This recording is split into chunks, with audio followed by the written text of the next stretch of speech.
Hi guys. இன்னைக்கு Nifty option ட்ரேடிங்கில் எப்படி profit make பண்ணியிருக்கலான்ற review பார்த்துடலாம்.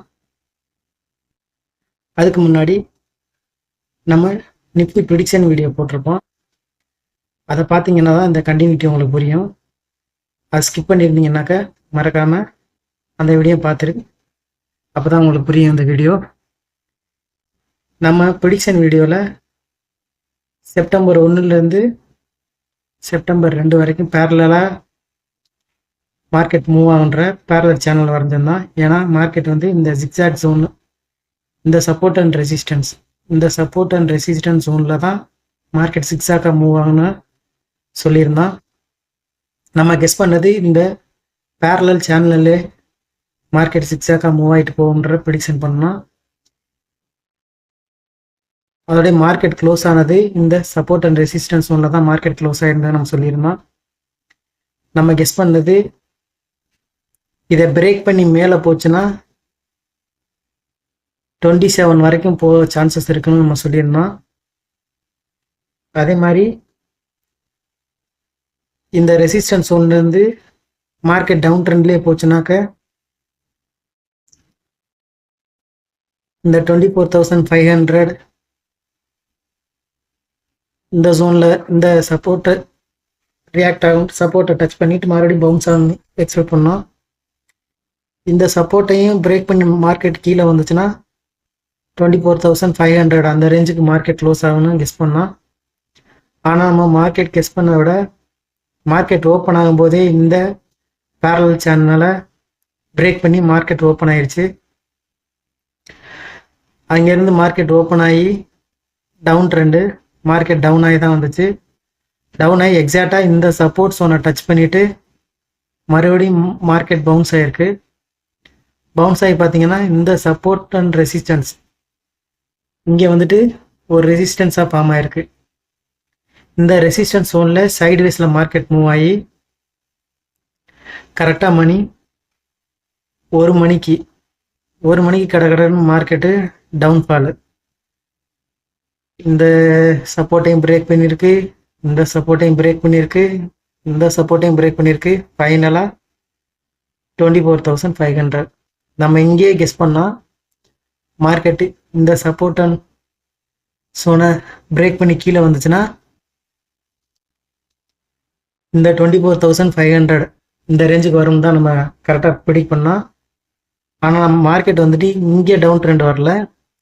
இங்கேருந்து மார்க்கெட் மூவ் ஆகி இங்கே ரெசிஸ்டன்ஸ் சோனாக கன்சிடர் பண்ணிவிட்டு இங்கே சைட்வேஸில் மூவ் ஆகிட்டு கடன்னு மார்க்கெட்டு கரெக்டாக நம்ம சொன்ன அளவுக்குலே மார்க்கெட் ஓரளவுக்கு ரியாக்ட் ஆகிருக்கு.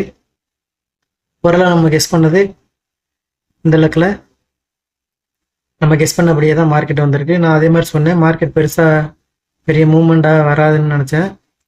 ஆனால் பெரிய அப் ட்ரெண்டு ஒரு 100 பாயிண்ட்ஸ்க்கு மேலே அப் ட்ரெண்ட் ஆகி மறுபடியும் கடகடன் மார்க்கெட்டு ஃபுல்லாக டவுன் ஆகிடுச்சு. கடைசியாக மார்க்கெட் க்ளோஸ் ஆகும்போது 45 பாயிண்ட் லெஸ்ஸு, 45 பாயிண்ட் மைனஸ் ஆகிருக்கு. இந்த சுச்சுவேஷனில் நம்ம ட்ரேடிங் எடுக்கிறது கொஞ்சம் டேஞ்சரான சுச்சுவேஷன் இது. ஏன்னா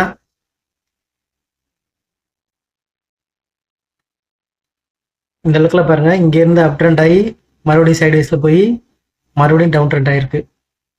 இதில் தான் நம்ம நேக்கடாக எதுவுமே சார்ட் அனாலிசிஸ் எதுவுமே பண்ணாமல் ட்ரேட் பண்ணி லாஸ் ஆகி நம்ம லாஸில் எக்ஸிட் ஆகி வர்றது. இதுக்கு தான் ப்ராப்பராக அனாலிசிஸ் பண்ணி உங்கள் ஓன் மெத்தடில் அனாலிசிஸ் பண்ணி ட்ரேட் பண்ணுன்றது. கரெக்டாக இங்கே பாருங்கள், இப்போ நம்ம ட்ரேடு 2 ஆப்பர்ச்சுனிட்டி நம்ம கிடச்சிருக்கு. இங்கேருந்து நம்ம கால் ஆப்ஷன் பை பண்ணியிருந்தால் இங்கே ஒரு ப்ராஃபிட் மேக் பண்ணியிருக்கலாம். இந்த சைட்வேஸில் கட் பண்ணிவிட்டு நம்ம டார்கெட்டை க்ளோஸ் பண்ணிவிட்டு மறுபடியும் இங்கே மார்க்கெட் டவுன் ட்ரெண்ட் கன்ஃபர்மேஷன் கிடச்சோடனே இங்கே ஒரு ட்ரேட் எடுத்திருந்தா மார்க்கெட் அடுத்தடுத்து நமக்கு இங்கே வரைக்கும் ஒரு ப்ராஃபிட் கிடச்சிருக்கு. ஆக்சுவலாக நமக்கு இங்கே 2 ஆப்பர்ச்சுனிட்டி கிடச்சிருக்கு. இந்த 2 ஆப்பர்ச்சுனிட்டி யூஸ் பண்ணி எப்படி நம்ம ப்ராஃபிட் மேக் பண்ணிக்கலாம் பார்க்கலாம். இங்கே மார்க்கெட் எப்போதுமே நான் சொல்லியிருக்கேன், மார்க்கெட் சப்போர்ட்டட் ரெசிஸ்டன்ஸ் வேணால் டச் பண்ண உடனே என்ட்ரி எடுக்கக்கூடாது. நமக்கு ஒரு 2-3 கேண்டில் கன்ஃபர்மேஷன் கிடச்சதுக்கப்புறம் தான் நம்ம மார்க்கெட்டில் என்ட்ரி ஆகணும்னு சொல்லியிருக்கேன். இங்கே பார்த்தீங்கன்னா மார்க்கெட் டவுன் ட்ரெண்ட் ஆயிருக்கு. ஒரு 2-3 கேண்டிலும் டவுன் ட்ரெண்ட் ஆயிருக்கு. கரெக்டாக எக்ஸாக்டாக இங்கே பாருங்கள், இந்த சப்போர்ட்டை எக்ஸாக்டாக இந்த சப்போர்ட்டை டச் பண்ணிவிட்டு மறுபடியும் கடகடன் மார்க்கெட் மூவ் ஆயிருக்கு.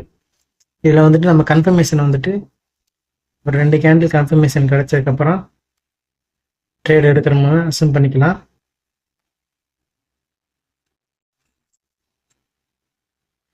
நம்ம வந்துட்டு இங்கே சப்போர்ட்டை டச் பண்ணிவிட்டு மறுபடியும் இந்த ரெசிஸ்டன்ஸை பிரேக் பண்ணியிருக்கு. இதையும் தாண்டி மேலே போயிருக்கு. நம்ம வந்து கெஸ் பண்ணது இதை டச் பண்ணிவிட்டு மறுபடியும் மார்க்கெட்டுக்கு கீழே வரலாம், இல்லைன்னா அடுத்த ரெசிஸ்டன்ஸ் ஓனால் டச் பண்ணணும்னு நம்ம கெஸ் பண்ணியிருந்தோம். ஆனால் மார்க்கெட் வந்து டவுன் ட்ரெண்ட் ஆகலை, கரெக்டாக இந்த பிரேக் பண்ணி மறுபடியும் மூவ் ஆகிருக்கு. இந்த சினாரியோவில் நமக்கு ஒரு 2-3 கேண்டில் கன்ஃபர்மேஷன் கிடச்சவொடனே இந்த சப்போர்ட் ஜோனுக்கு அடுத்த கேண்டில் மேலே தான் ஓப்பன் ஆகிருக்கு. அப்போ வந்துட்டு மார்க்கெட் வந்து அப்பில் போகணும்னு கெஸ் பண்ணிக்கலாம். இப்போ வந்து 9:36, ஒரு 9:30க்கு நம்ம என்ட்ரி எடுத்து கரெக்டாக இந்த டார்கெட் ரீச் ஆனோடனே மார்க்கெட்டை க்ளோஸ் பண்ணுறோம் ஆப்ஷனை. ஏன்னா இது வந்து பை ட்ரெண்டு. அப்போ வந்து கால் ஆப்ஷனை பை பண்ணிவிட்டு நம்ம டார்கெட் கரெக்டாக இந்த ரெசிஸ்டன்ஸ் ஒன்றில் ரீச் ஆகிருக்கு. அப்போ இந்த இடத்துல நம்ம க்ளோஸ் பண்ணுறோன்னு கெஸ் பண்ணிக்கலாம். நம்ம க்ளோஸ் பண்ணும்போது டைம் வந்துட்டு ஒரு 10 o'clock, 9:30க்கு என்ட்ரு ஆகிறோம்.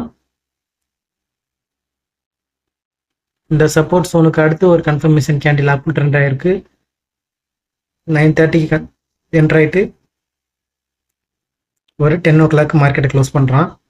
இது வந்து நமக்கு கிடைச்ச ஃபஸ்ட்டு ஆப்பர்ச்சுனிட்டி. இந்த ஃபஸ்ட்டு ஆப்பர்ச்சுனிட்டியில் எப்படி ப்ராஃபிட் வரலான்னு வந்திருக்குன்னு பார்க்கலாம். 9:30க்கு அடுத்த மணி காலை பை பண்ணிக்கிறோம்.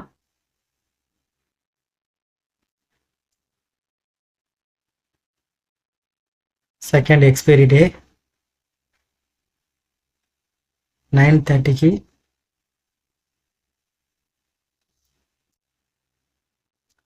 அடுத்த மணியில் பே பண்ணுறோம். ஏன்னா மார்க்கெட்டு அப் ட்ரெண்டு, மார்க்கெட்டு மேலே தான் போகுது. நம்ம ட்ரா பண்ணியிருக்க சப்போர்ட் அண்ட் ரெசிஸ்டன்ஸை பிரேக் பண்ணி மேலே போயிருக்கு. அப்போ அடுத்த டார்கெட் இங்கே தான் போகும். அப்போ இந்த இடத்துல 9:30க்கு மார்க்கெட்டில் அடுத்த மணியில் பை பண்ணுறோம். அடுத்த மணி கால் ஆப்ஷனை பை பண்ணுறோம். கரெக்டாக நம்ம டார்கெட் எங்கே போயிருக்கு, 10 o'clock கரெக்டாக டார்கெட்டை டச் பண்ணியிருக்கு. இப்போ 10 o'clock மார்க்கெட்டை க்ளோஸ் பண்ணுறோம். அடுத்த மணி ஸ்ட்ரைக் ப்ரைஸில் பை பண்ணியாச்சு. 9:30க்கு என்ட்ரி ஆயாச்சு. 5 minutes டைம் ஃப்ரேமில் ரன் பண்ணிக்கலாம். கரெக்டாக 10 o'clock க்ளோஸ் பண்ணுறோம். நம்ம வந்து இதுக்கு 3,500 இன்வெஸ்ட்மெண்ட் பண்ணுறோம்.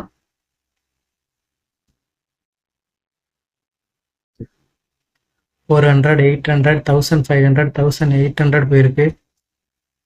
10 o'clock 4,800. ஏன்னா நம்ம சொன்னது கரெக்டாக ஒரு 10:10க்கு மறுபடியும் இந்த சைட்வேஸ்லேயே போயிருக்கு. ஏன்னா எக்ஸ்பைரி டே இன்னைக்கு மார்க்கெட் சைட்வேஸில் போனால் ஆப்ஷன் ப்ரீமியம் ரொம்ப ஃபாஸ்ட்டாக மெல்ட் ஆகும். அதனால் நம்ம இந்த இடத்துலேயே நம்ம கட் பண்ணிக்கிறோம். ஏன்னா இங்கேயே நம்மளோட டார்கெட்டு டச் ஆயிடுச்சு. நம்ம டார்கெட்டில் க்ளோஸ் பண்ணிக்கிறோம். இப்போ நம்மளோட ப்ராஃபிட் பார்த்தீங்கன்னா 4,800. கரெக்டாக 10:10க்கு மார்க்கெட்டை க்ளோஸ் பண்ணிட்டோம். நம்ம போட்ட ப்ராஃபிட் இன்வெஸ்ட்மெண்ட் வந்து 3,500. ப்ராஃபிட் வந்து 135%. 100% நமக்கு ப்ராஃபிட் 100%க்கு மேலே தான் கிடச்சிருக்கு. 3,500 நம்ம இன்வெஸ்ட்மெண்ட் போட்டு 4,800 நமக்கு ப்ராஃபிட் கிடச்சிருக்கு. இது வந்து நமக்கு கால் ஆப்ஷன் பையில் கிடச்ச ப்ராஃபிட்டு. இது வந்து ஃபஸ்ட்டு கிடச்ச கன்ஃபர்மேஷன் வச்சு ஃபஸ்ட்டு ஆப்பர்ச்சுனிட்டியை யூஸ் பண்ணி ப்ராஃபிட் பண்ணியிருக்கோம். இது வந்து ஃபஸ்ட்டு மெத்தடு. அடுத்து மார்க்கெட் சைட்வேஸ்லேயே போயிருக்கு. சைட்வேஸ்லேயே போயிட்டு இங்கே மார்க்கெட் டச் பண்ணிவிட்டு இந்த சேனல் பேரலல் சேனலை பிரேக் பண்ணியிருப்பாருங்க. பேரலல் சேனலை பிரேக் பண்ணால் அடுத்து இந்த பேரலல் சேனலுக்கு தான் வரணும் மார்க்கெட்டு. கரெக்டாக இந்த பேரலல் சேனல்லேருந்து இந்த பேரலல் சேனலுக்கு சப்போர்ட் பேரலல் சேனலுக்கு டச் ஆகிருக்கு. மறுபடியும் இங்கேருந்து பிரேக் பண்ணி இந்த சப்போர்ட்டையும் பிரேக் பண்ணியிருக்கு. ஃபைனலாக மார்க்கெட் வந்து இந்த சப்போர்ட்டில் வந்து டச் பண்ணியிருக்கு. நம்ம வந்துட்டு ப்ரீவியஸ் வீடியோவில் சொல்லியிருப்போம், நமக்கு வந்துட்டு இங்கே மார்க்கெட் டவுன் ட்ரெண்ட் கண்டினியூ ஆச்சுனாக்கா இங்கே தான் வந்து க்ளோஸ் ஆகும் கெஸ் பண்ணோம். ஆனால் ஒரு அப் ட்ரெண்ட் ஃபார்ம் ஆகிட்டு மறுபடியும் மார்க்கெட் வந்துட்டு இங்கே க்ளோஸ் ஆகிருக்கு. இந்த ஆப்பர்ச்சுனிட்டி யூஸ் பண்ணி செகண்ட் ட்ரேட் எப்படி நம்ம எடுத்துக்கலாம்னு பார்க்கலாம். இப்போ வந்துட்டு 1 o'clock கரெக்டாக 1 மணிக்கு என்ட்ரி எடுக்கிறோம். இது நம்மளோட டார்கெட்டு. 2:30க்கு நம்மளோட டார்கெட் டச் பண்ணியிருக்கு. 2:30க்கு நம்ம க்ளோஸ் பண்ணுறோம். இது எல்லாமே நம்ம யூஸ் பண்ணுற மார்ஜின் வந்து மினிமம் லெவலில் தான் யூஸ் பண்ணுறோம். லாட் ஒரு லாட்டை தான் நம்ம யூஸ் பண்ணுறோம். ஹியூஜாக நம்ம எதுவும் இன்வெஸ்ட்மெண்ட் பண்ணல. ஃபஸ்ட் நம்ம மேக் பண்ண ப்ராஃபிட் 4800. செகண்ட் ஆப்பர்ச்சுனிட்டி நம்ம கிடச்சிருக்குது கரெக்டாக 1 o'clock கிடச்சிருக்கு. 1 o'clock மார்க்கெட் டவுன் ஆகிருக்கு. அப்போ வந்து புட் ஆப்ஷனை பை பண்ணுறோம். இப்போ நம்ம செகண்ட் ஆப்பர்ச்சுனிட்டி ட்ரை பண்ணி பார்க்கலாம். கரெக்டாக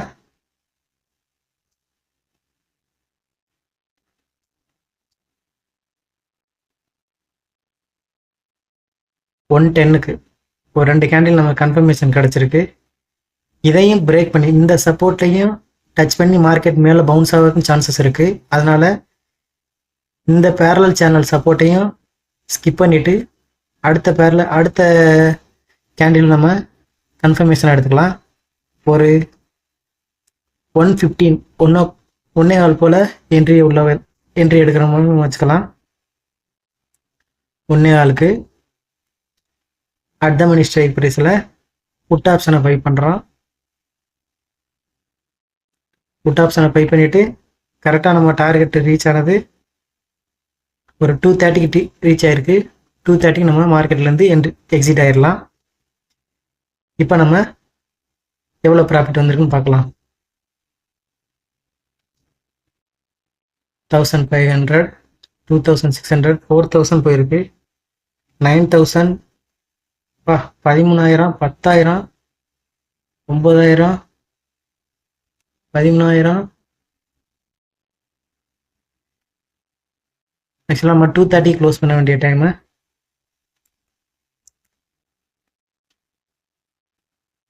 $13,700. செம்ம ப்ராஃபிட்டு. நம்ம ஜஸ்ட்டு வந்துட்டு 2,400 மட்டும்தான் இன்வெஸ்ட்மெண்ட் பண்ணியிருக்கோம். கிடைச்ச ப்ராஃபிட் பாருங்கள் 13,700. 500%, 568%. சரியான ப்ராஃபிட்டு. எங்கேயோ போயிருக்கு. நம்ம வெறும் 2,000 இன்வெஸ்ட் பண்ணி 13,762 ப்ராஃபிட்டு. 568%. இந்த மாதிரி ஆப்பர்ச்சுனிட்டிலாம் என்றைக்கோ ஒரு நாள் தான் கிடைக்கும். இந்த மாதிரி ஆப்பர்ச்சுனிட்டியை மிஸ் பண்ணாமல் என்ட்ரி ஆகிருந்தோம்னாக்க ஹியூஜ் ப்ராஃபிட்டில் நம்ம எக்ஸிட் ஆகிருக்கலாம். ஓவராலாக இன்னைக்கு நம்ம கிடச்சிருக்க ப்ராஃபிட் வந்து ஒரு 13,700. மார்னிங் ஒரு 4,500.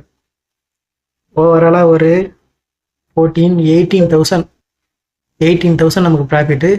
காலையில் ஒரு 3,000, இப்போ ஒரு 2,000. ஓவராலாக ஒரு 5,000 தான் நம்ம இன்வெஸ்ட்மெண்ட்டே பண்ணியிருக்கோம். 5,000 இன்வெஸ்ட்மெண்ட் பண்ணி ஒரே நாளில் 18,000 லாபம். இந்த மாதிரி லாபம் வந்து ஒரு ஜாக்பாட் மாதிரி. என்னைக்காவது ஒரு நாள் தான் நமக்கு இந்த ஜாக்பாட் ஆப்பர்ச்சுனிட்டி கிடைக்கும். இந்த மாதிரி ஆப்பர்ச்சுனிட்டிலாம் மிஸ் பண்ணாமல் என்ட்ரி எடுத்து ப்ராஃபிட்டை மேக் பண்ணணும். அதுக்கு வந்துட்டு நம்ம ப்ராப்பராக இந்த மாதிரி ஒரு அனாலிசிஸ் பண்ணிக்கோங்க. இந்த மாதிரி ப்ராப்பராக அனாலிசிஸ் பண்ணி எந்த லக்கில் என்ட்ரி எடுக்கணும், எந்த லக்கில் எக்ஸிட் ஆகணும் அப்படின்ற ப்ராப்பர் நாலேஜோட என்ட்ரி எடுத்து ப்ராஃபிட்டாக வெளியில் வாங்க. உங்கள் கேபிட்டலை சேஃபாக ப்ரொடெக்ட் பண்ணி ட்ரேடிங் எடுங்க. இன்றைக்கி ஆப்பர்ச்சுனிட்டியை யூஸ் பண்ணி அரௌண்ட் 18,000க்கு மேலே ப்ராஃபிட் மேக் பண்ணியிருக்கேன். இன்றைக்கி கிடைச்ச ப்ராஃபிட் வந்து ஒரு ஜாக்பாட்டு. இந்த ஆப்பர்ச்சுனிட்டி வந்து மறுபடியும் கிடைக்குமான்னு தெரியல. இந்த ஆப்பர்ச்சுனிட்டி மாதிரி மறுபடியும் ஒரு ஆப்பர்ச்சுனிட்டி கிடைக்கிறதுக்கு கொஞ்சம் நாள் எடுத்துக்கும்னு நினைக்கிறேன். இந்த ஆப்பர்ச்சுனிட்டிலாம் யூஸ் பண்ணி யார் இன்றைக்கி ப்ராஃபிட்டபுளாக வெளியில் வந்தீங்கன்னு மறக்காமல் கமெண்டில் பின் பண்ணுங்கள். இன்றைக்கி எத்தனை பேர் எவ்வளோ ப்ராஃபிட் எடுத்தீங்கன்னு நானும் தெரிஞ்சுக்கிறேன். ஓகே, நெக்ஸ்ட் வீடியோவில் வந்துட்டு நாளைக்கு மார்க்கெட் எப்படி ரியாக்ட் ஆகுன்ற ஒரு அனாலிசிஸை போட்டுடலாம். மறக்காமல் நம்ம சேனலில் கண்டினியூவாக லைனில் இருங்க. அடுத்த வீடியோ அப்லோட் பண்ணுறேன்.